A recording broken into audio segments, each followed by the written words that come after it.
Today, we're going to get into the incredible and honestly pretty unlikely journey of photographer Chris Bray. You've probably seen his work for Australian Geographic, but how he got there? Well, that's a whole other story of adventure, failure, and one massive realization. Okay, let's dive in. And this quote right here, this is the heart of his entire story.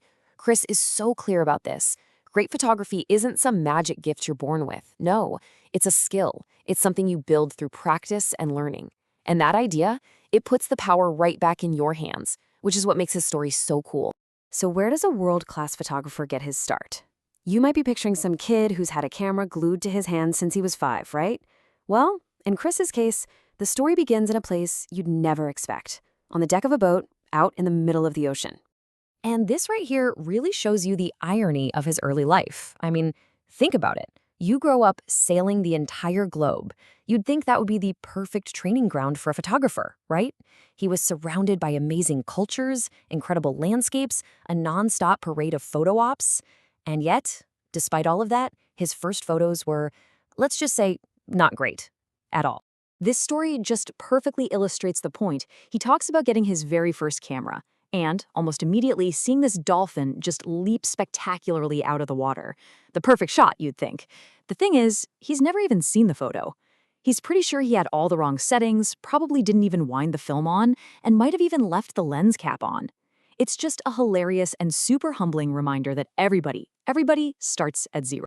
Okay, so if he wasn't a natural, how did he actually get good at this?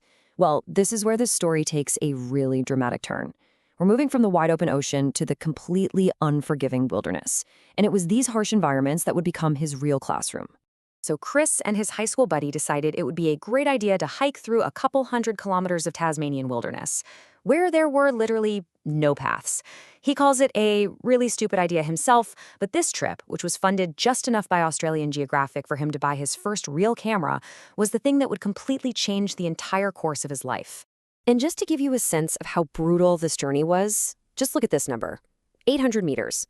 That's how far they got after an entire 10 or 11-hour day of just hacking through dense brush with a machete. He said it was just soul-destroying. But it was right there, in the middle of that struggle, that a new passion was born. So here's the kicker. That extreme, brutal challenge, it didn't break him. It actually inspired him. It was out there, in the middle of nowhere, completely exhausted, that he started to dream of becoming a professional photographer for the very magazine that helped fund his trip in the first place. And after that grueling 30-day trek, things just took off.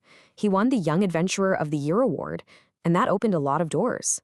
Next thing you know, he's exploring the Arctic, which led to a book and a documentary. But the real game changer was his photos of Arctic wolves. They weren't technically perfect, he says, but they were incredibly rare, and that's what launched his magazine career. From there, he becomes a Canon ambassador and starts getting calls from giants like National Geographic. And believe me, his adventures only got crazier. Take this story from the Arctic. He wanted to get some really close video of polar bears, so he puts his GoPro on a little float. Well, a curious bear comes along, grabs the whole thing, and just starts chewing on it. Chris had to start frantically shouting and slapping the water just to distract it, and he managed to snatch the camera back right as the bear seemed to be thinking that Chris himself might be a tastier meal. It just shows you the lengths he was willing to go to for the perfect shot. But Chris's story isn't just about his own wild adventures. There was this key moment, a real aha moment in Antarctica, that completely shifted his focus from his own journey to helping other people with theirs. And it all happened in one of the most remote places on Earth. It's a pretty good question, isn't it? I mean, here's a guy who's built this incredible career getting photos in the most extreme places you could imagine. So why make a pivot to teaching? Well, the answer is actually both simple and, kind of profound. The setting for this big aha moment was a cruise ship of all places. He was working as the official photographer on board, surrounded by people who were on a true once-in-a-lifetime trip. And he started to notice something that really, really bothered him.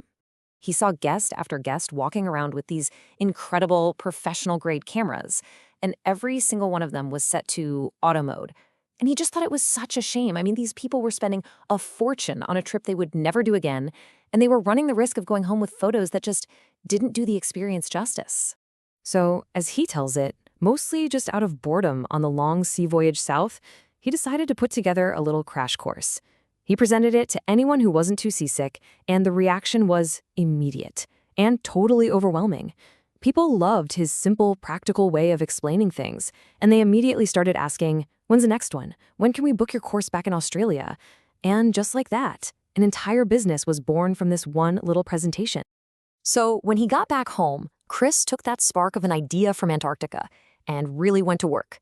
He spent months and months designing what he hoped would be the ultimate one-day photography course, a real practical solution for anyone who wanted to learn.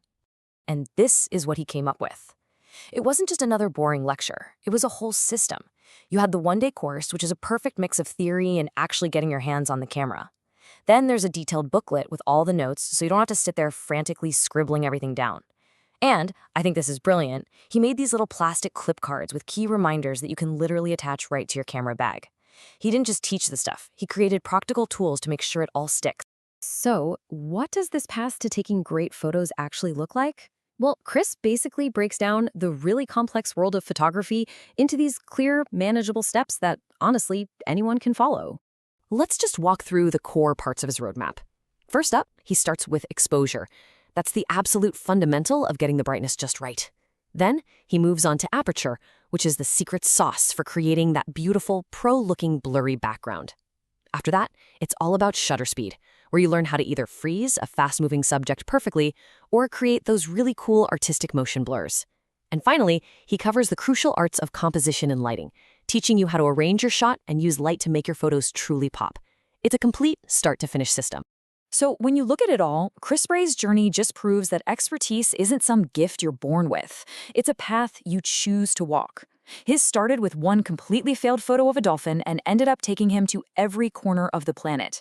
It just goes to show you that with the right guidance and a whole lot of practice, anyone can learn to take incredible photos. So the only question left is, where will your adventure begin?